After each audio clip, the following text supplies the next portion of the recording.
year is 1271. Behind you, the familiar, comforting spires of Venice shrink into the dawn mist. Ahead, 5,000 miles of unforgiving desert, towering mountains that scrape the sky, and treacherous passes guarded by shadows and legends. Every breath is a risk, every stranger a potential threat or salvation. Your cargo is precious, your knowledge untested, and your very survival hangs by a thread. This isn't a grand chronicle of emperors and conquests. This is the raw, visceral truth of the Silk Road. The whispered warnings in ancient caravanserai, the silent language of mistrust in bustling foreign markets, the chilling awareness that every meal could be your last and every night's sleep a gamble with death. You are about to embark on a journey that will strip you bare, forge you anew, and demand everything you are and everything you are not. Will your instincts be sharp enough? Will your wit outmatch the desert's cunning? Will you learn the secrets that truly guard the road? Only one question remains. When the dust settles and the whispers fade, will you survive the Silk Road?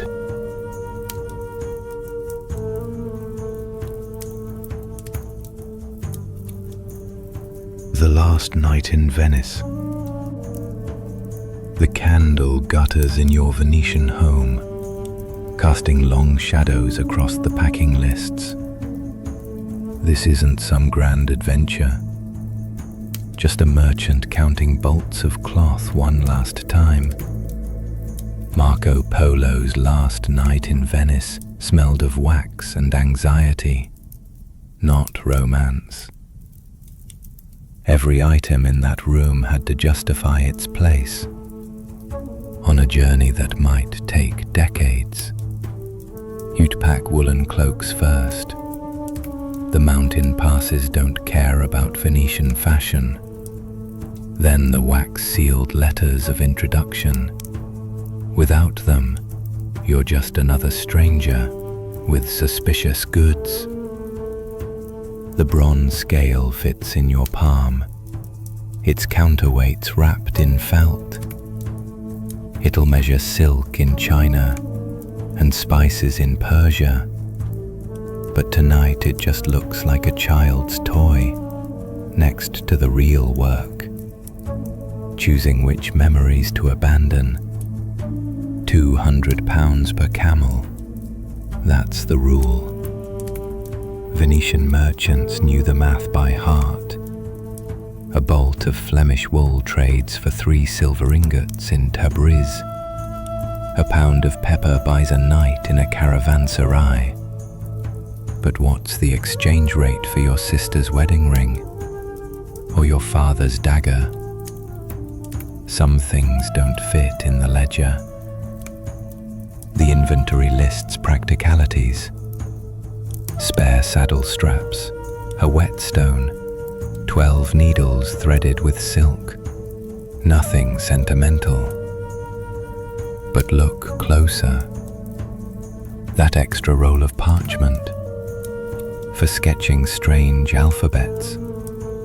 The seemingly excessive wax supply to seal letters you'll never send. Every rational choice carries hidden weight. Your mother insists on adding a tiny icon of St. Mark. It'll grow mold in the Gobi Desert, but you let her tuck it between the spare tunics. The real concessions happen quietly, leaving behind your loot because the case attracts thieves. Swapping your feather pillow for a sack of cumin that'll triple in value by Samarkand. The polos weren't special, just experienced. They knew to pack linens for the desert heat and felt rolls for the Pamir frosts. But experience doesn't help when folding your brother's cloak for the last time. That's the true weight calculation. Not ounces and pounds, but the certainty that some goodbyes are permanent. By dawn, the house feels hollow. The remaining furniture echoes. You take one last look at the objects deemed unworthy. The carved chest from your grandfather, the portrait of your betrothed. They'll gather dust while you're gone, if you return at all. The scale balances differently now. That empty space in your pack, it's not for souvenirs. It's for the person you'll become somewhere beyond the Black Sea. The caravan master shouts from the canal, "Time to load." You adjust the money belt under your tunic, coins sewn into the lining, because even in Venice, docks have thieves. The family stands stiffly, avoiding the word goodbye. They hand you a loaf of bread, still warm. You'll eat it cold in a week, wondering if the oven smells the same back home. As the gondola pulls away, you count the packs one last time. 23. You know each one's contents by heart. But the real inventory is invisible. The words you didn't say, the keepsakes you left behind, the version of yourself that won't make it past the first mountain pass. The Polo's genius wasn't in what they carried. It was in what they could bear to leave. That's the first lesson of the Silk Road. Every choice is a trade, and the most valuable things often get abandoned on the docks. The candle finally dies as your gondola turns into the canal. Behind you, a servant closes the shutters on the life you packed away. Ahead, the Rialto Bridge arches over water that stretches all the way to China. You touch the bronze scale in your pocket. It feels heavier than it did yesterday.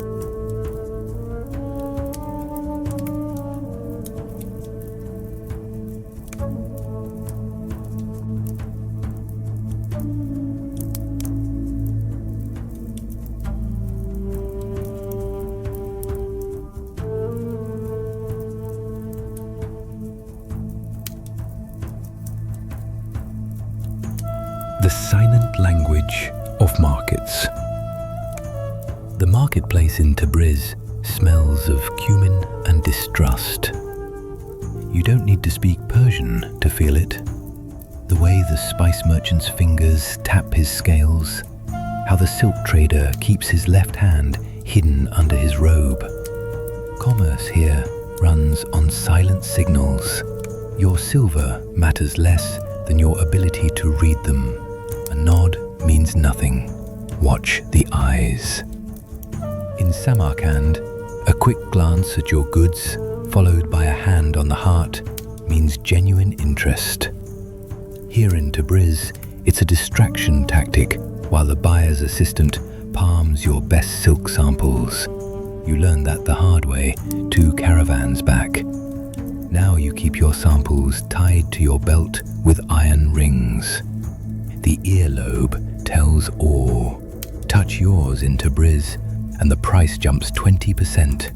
They'll think you're nervous. Do the same in Samarkand, and suddenly the tea arrives unsweetened, a subtle approval.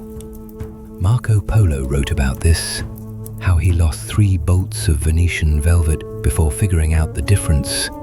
Data Persian market guides list 12 official gestures, but the real number's closer to 40. A thumb rubbed against fingertips means quality inspection in Bukhara, but in Kashgar it's an insult implying the goods are stolen.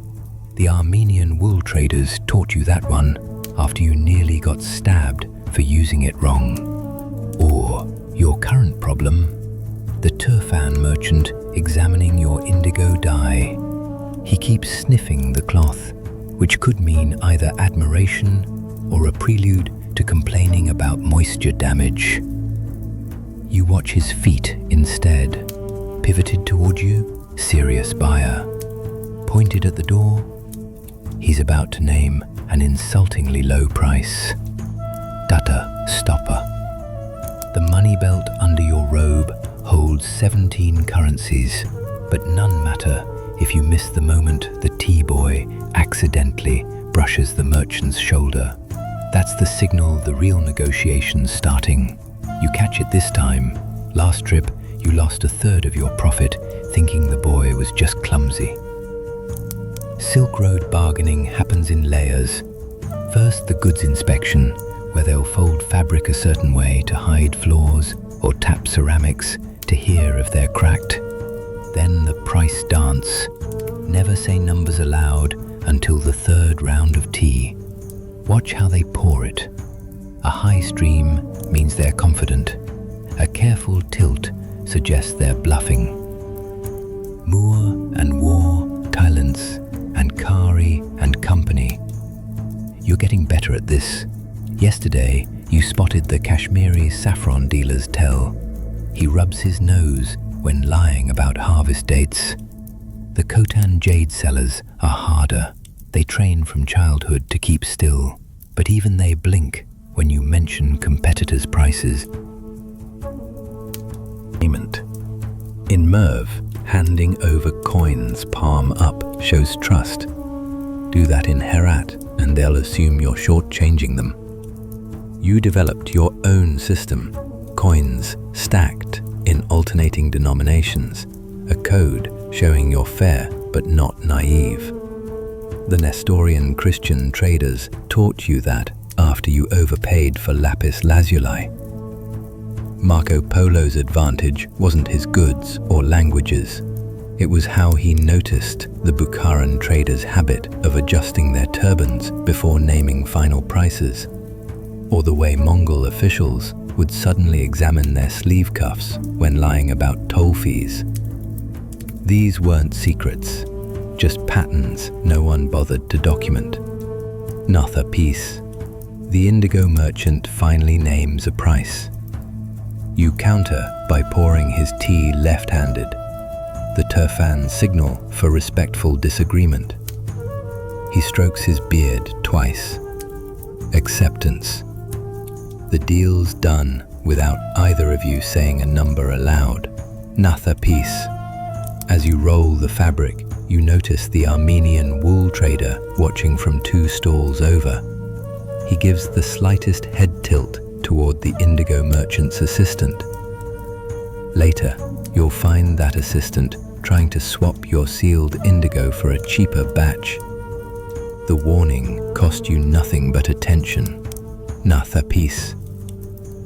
This is why Venetian schools taught merchant sons to observe first, speak last.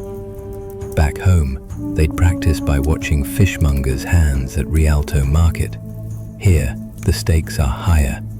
A misread gesture can cost you a year's profit or get your caravan barred from a critical oasis. Not a piece. The sun dips behind the caravanserai walls. You count today's earnings. 1 attempted cheat foiled. 3 new gestures memorized. The coins matter, but the real profits in your growing mental ledger of silent market rules. Tomorrow, you'll test them in Kashgar, where they say even the beggars negotiate in code. Not a piece. Go all trading self in whiz. Marco Polo survived 24 years out here, not because of his goods, but because he understood the most valuable currency wasn't silver. It was knowing when to touch your earlobe and when to keep your hands perfectly still. Sleeping with one eye open. That grassy slope looks perfect for your tent, until you see the footprints leading downhill. Fresh ones, too evenly spaced for herders.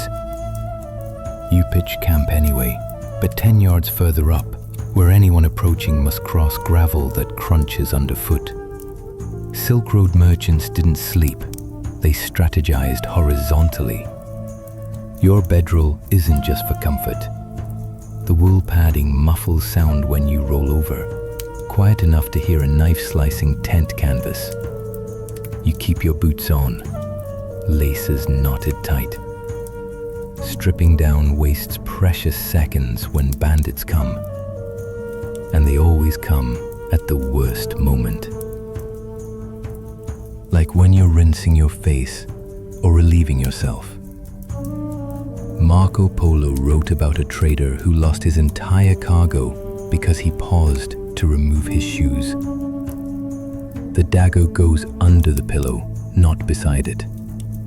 You want the blade's curve fitting naturally into your palm as you wake. Your other weapons stay hidden. A small knife in your money belt, a weighted scarf that could strangle or stun. Guards patrol the perimeter, but you don't trust them either. Caravan masters pay triple wages for overnight watches precisely because guards fall asleep, cheat, or collude with thieves. Pack animals form your first defense line. You tie them in concentric circles. Camels, outermost, they'll bellow if disturbed. Horses, inside, they kick. Mules, closest, they bite. The prized Bactrian stallion gets tethered to your tent stake. If someone tries cutting through, the panicked animal's jerking will yank the whole structure down on you. A rude awakening, but better than a slit throat. Every merchant develops tells for dangerous campsites. Too few insect sounds means predators nearby, human or animal. A lack of rodent holes suggests poisoned bait. That abandoned fire pit. If the ashes are stacked neatly inside a ring of stones, locals likely use it regularly. You build your own fire off-center, leaving space for someone to approach from the expected direction while you watch the shadows elsewhere. Night noises carry information. If you know how to filter them, the Tajik guards swear 3 owl hoots signal danger, but you've learned it's the interval between calls that matters. 2 quick, 1 slow means caravan approaching. The opposite means trouble. You pretend to sleep while cataloging sounds. The guard's tread is too light for his bulk. Wearing soft-soled shoes, expecting action. The camels are restless. Someone's moving past them. Your own breathing is louder than usual. You're scared. The currency maze. The coins in your belt jingle like a discordant chorus. Venetian ducats rubbing against Byzantine hyperpera. A few Persian dirhams whispering to each other near your hip. None of them matter at tonight's stop. The Kashgar money changers spit at ducats now, ever since the latest Mongol caravan brought rumors of Venetian ships sinking. You'll need to trade 2 bolts of Flemish wool just to get enough local cash for dinner. Silk Road commerce wasn't about wealth, it was about perpetual conversion. That silver ingot perfect for bribing officials in Samarkand, worthless 20 miles east where they only take paper money stamped with the Khan's seal. The Armenian merchant who laughed at your offer yesterday wasn't being rude. He knew the weekly caravan from Baghdad would depress silver prices by noon. You didn't. Now your coins buy half as much lamb stew. Each city operates its own financial logic. Venetian ducats hold their weight near Crimea, but turn feather light by the Pamirs.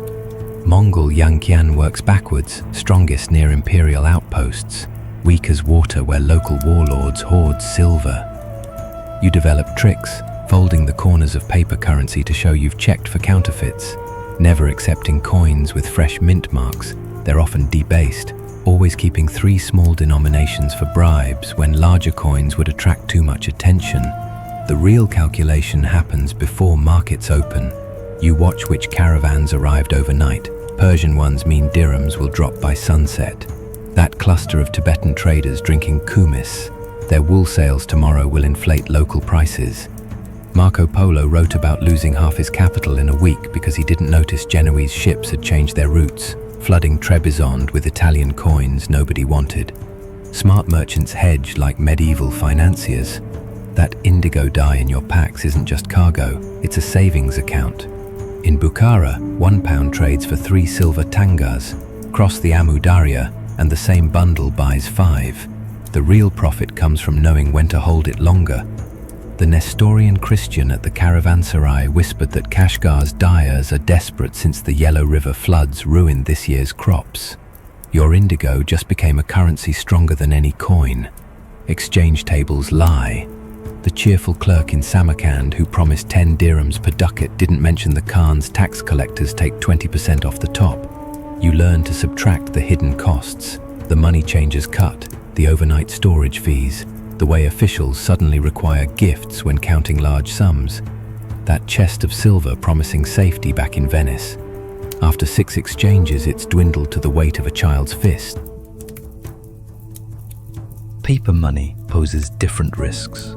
The Khan's beautifully stamped notes work across the empire, unless they're from last year's batch, recently declared invalid. Merchants develop tells for spotting bad paper, holding it up to sunlight to check watermarks, rubbing it between fingers to feel the fiber content, never accepting anything without at least 2 wax seals. One ill-tempered Uyghur trader taught you that after palming off a stack of expired notes you found in later and paid for spices with the same worthless paper.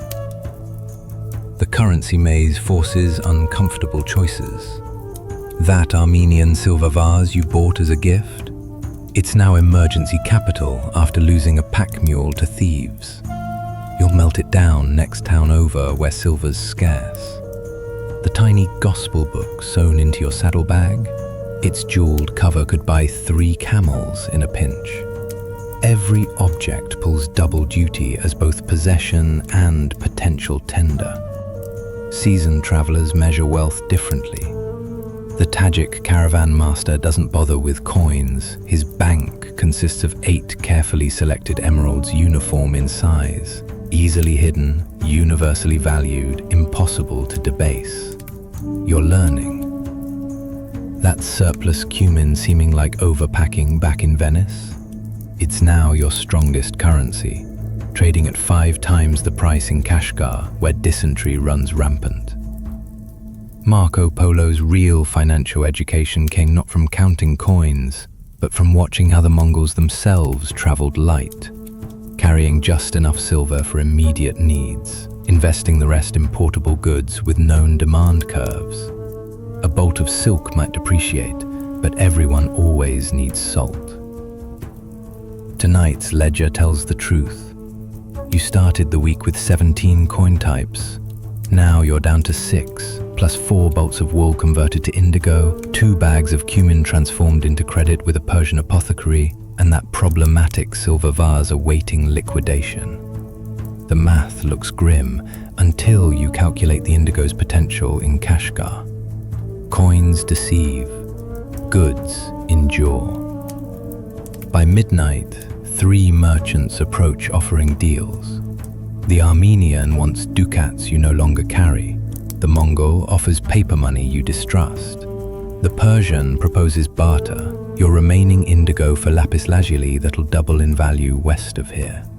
You sip the tea slowly, watching how steam rises. Somewhere between the 3rd pour and the 4th, the numbers align. The Silk Road's real wealth wasn't in what your belt carried, but in knowing when to empty it completely for something heavier. The Persian seals the deal by handing over not coins, but a scrap of parchment guaranteeing lodgings in 3 cities where they know his seal. That's the ultimate currency. Trust, distilled to ink on paper. You tuck it into your boot where thieves never think to look. Dinner with strangers. The steaming lamb stew smells rich with cumin and saffron, but your hand hesitates over the bowl. That Persian trader's smile seems genuine, but his servant keeps glancing at your money belt. Accepting food builds trust, if you survive eating it. Refuse, and you insult his ancestors. Eat blindly, and you might spend tomorrow vomiting behind a caravanserai. Armenian hosts test guests with saltless bread. The bland lump reveals who complain versus who choose quietly accepting local ways. You force down 2 pieces, watching the host's eyes. His slight nod means you passed. The real test comes next, the communal wine bowl. Last month in Trebizond, a merchant died after drinking from one laced with something unpleasant. You wait until the host sips first, then take the smallest swallow your dignity allows.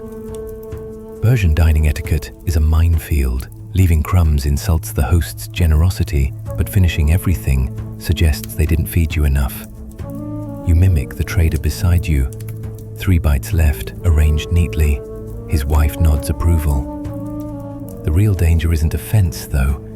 It's the mutton.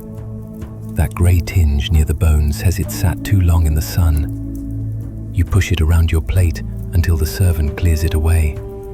Food poisoning kills more travelers than bandits west of the Pamirs. The Venetian who shared your caravan last year spent 3 days shivering with fever after eating bad yogurt in Samarkand. You developed rules. No dairy unless you saw it curdle that morning. No meat that smells too fresh. They sometimes mask spoilage with heavy spices. And never drink anything handed to you by someone sweating nervously. Tonight's host serves rice dotted with unidentifiable green bits.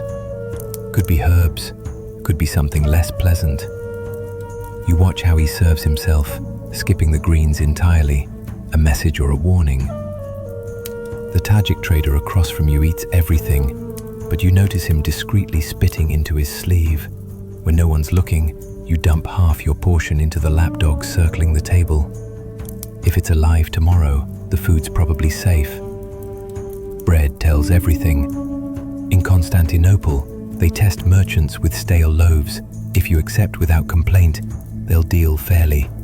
In Kashgar, the bread's softness indicates the host's wealth. You tear yours carefully, noting the texture. Too hard means they're poor negotiators. Too soft suggests they're overcompensating. This one's just right, which is somehow more suspicious. Drinks require more caution than food. That crystal cup of pomegranate wine looks refreshing, but the serving girl's fingers linger near the rim. You pretend to sip, letting the liquid barely touch your lips. The Mongol trader to your left drinks deeply. Within an hour, he's slurring words about caravan routes. You make note. That wine's either very strong or very drugged. Dessert is where traps are set. Honey cakes in Bukhara sometimes contains special ingredients to loosen tongues during negotiations. You claim a stomachache when the trays appear, but watch carefully. The Armenian trader takes 2 portions and starts babbling about silk prices in Venice. The host smiles too widely. Tomorrow you'll warn the Armenian, if he remembers anything. Marco Polo wrote about learning to watch hosts' hands. Do they eat from the same pot or serve themselves separately? Do they touch their food at all? In Khotan, he nearly died because he missed the host's subtle gesture, a flick of the wrist that meant, don't eat the fish. You've seen similar signs, averted eyes when passing certain dishes, over-enthusiastic recommendations of particular items. The safest meals are the boring ones. Plain barley porridge in Mongol camps might taste like gravel, but at least it won't kill you. You carry emergency rations for these occasions, dried apricots and hard cheese that survive weeks in your pack. When the Kashgar host serves suspiciously glistening duck, you claim religious fasting and nibble your own supplies. By meal's end, you've consumed exactly 3 bites of bread, 2 sips of wine, and whatever stuck to your fingers. The host seems satisfied.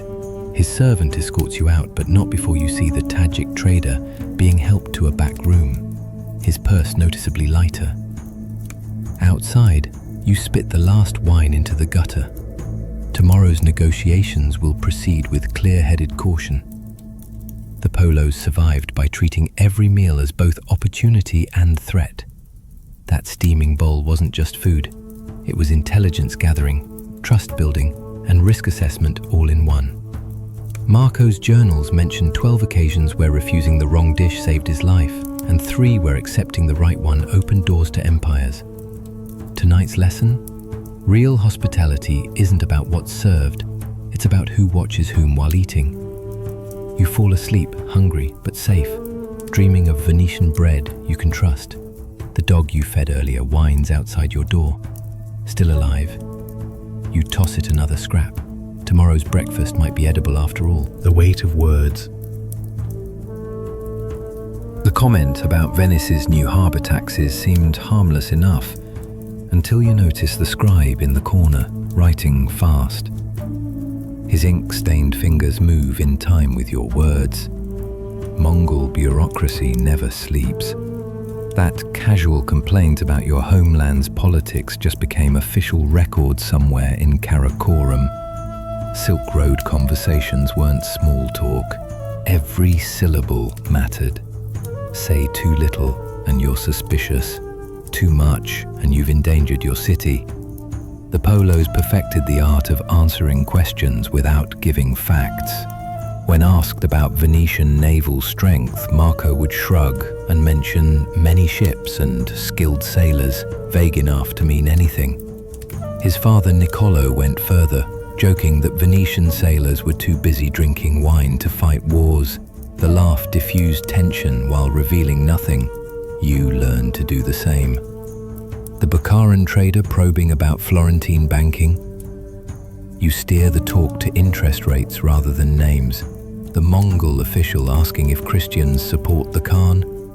You praise his tolerance without confirming allegiances. Watch their eyes. Real interrogators lean forward when you dodge well. Mongol record keepers document everything. Those scribbles you thought were loan terms, they're copying your entire conversation. You spot them everywhere once you know the signs. Quiet men with small writing boards, women servants who stay just within earshot. Even seeming drunks sometimes turn out to be surprisingly good at recalling speeches verbatim. Marco wrote about a Persian wine seller who later appeared as a court translator with perfect recall of months-old merchant gossip. The real test comes during meals. That Armenian host's questions about Venetian shipbuilding sound idle over lamb stew. Answer truthfully and you've given rivals naval intelligence. Refuse and you insult his table. You take a third option, detailing the time your uncle's fishing boat sank in a storm. A funny story that implies nothing about warship construction. The host laughs but his scribe stops writing. Deflection worked. Silence speaks louder than words when handled right. In Samarkand, a trade minister presses you about Genoa's fortifications. You pause just long enough to seem thoughtful, then praise the city's beautiful marble fountains. The minister scowls but moves on. Later, his assistant slips you better trade terms. Apparently, your non-answer marked you as trustworthy. Some questions come wrapped in threats. The warlord near Kashgar demands to know if Venice would ally against the Mongols. You claim ignorance of politics. But he keeps pressing final option, lie. You invent a tale about Venetian merchants being too busy squabbling with Pisa to notice empires. It's plausible enough that he loses interest. Marco described doing the same when Kublai Khan asked about European military tactics. He rambled about nightly tournaments instead of battle formations. Linguistic ambiguity saves lives. The Persian phrase, "so I've heard," becomes your shield. It lets you share market news without confirming accuracy. Armenian merchants taught you to preface dangerous statements with, some fools say, giving deniability. Even body language helps. A slow nod means you acknowledge a statement, not that you agree with it. You saw a Circassian merchant use this when pressured to condemn the Pope. He nodded thoughtfully while saying nothing incriminating. Cultural misunderstandings multiply the risks. Your joke about lazy Venetian dockworkers translates badly in Mongol. Their version implies military weakness. The sudden tension takes 3 cups of ayrag to smooth over. Now you keep humor simple and universal. Bad weather, stubborn donkeys, cheating wine sellers. Trusted intermediaries become essential. The Uyghur translator who's worked with Venetians for years knows exactly when to soften your words. Watch how he alters your statement about Florence's wealth. Their silversmiths are skilled becomes they make nice trinkets. The Mongol official relaxes. You pay the translator extra that night. Marco Polo's journals reveal how he gathered intelligence without seeming to. Asking about local crop yields gave hints about army provisioning. Casual queries about road conditions revealed troop movements. He framed everything as merchant logistics, never politics. You try the same when a Kashgar official mentions new border posts. You complain about toll delays, prompting him to list all checkpoint locations while thinking he's just griping with a fellow traveler. By journey's end, you've mastered the merchant's diction, words that seem open but guard secrets, answers that satisfy without informing. The real skill isn't speaking 7 languages, but knowing how to say nothing in all of them. Back in Venice, your family marvels at your cautious new speech patterns. You don't explain how often silence kept you alive. The last test comes unexpectedly. A Danish trader asks about Mongol defenses outside Tabriz. You pause, then describe the breathtaking mountain views there. He nods slowly. Another initiate in the ancient guild of merchants who know when to shut up. The scribe in the corner puts down his pen. Some conversations aren't worth recording.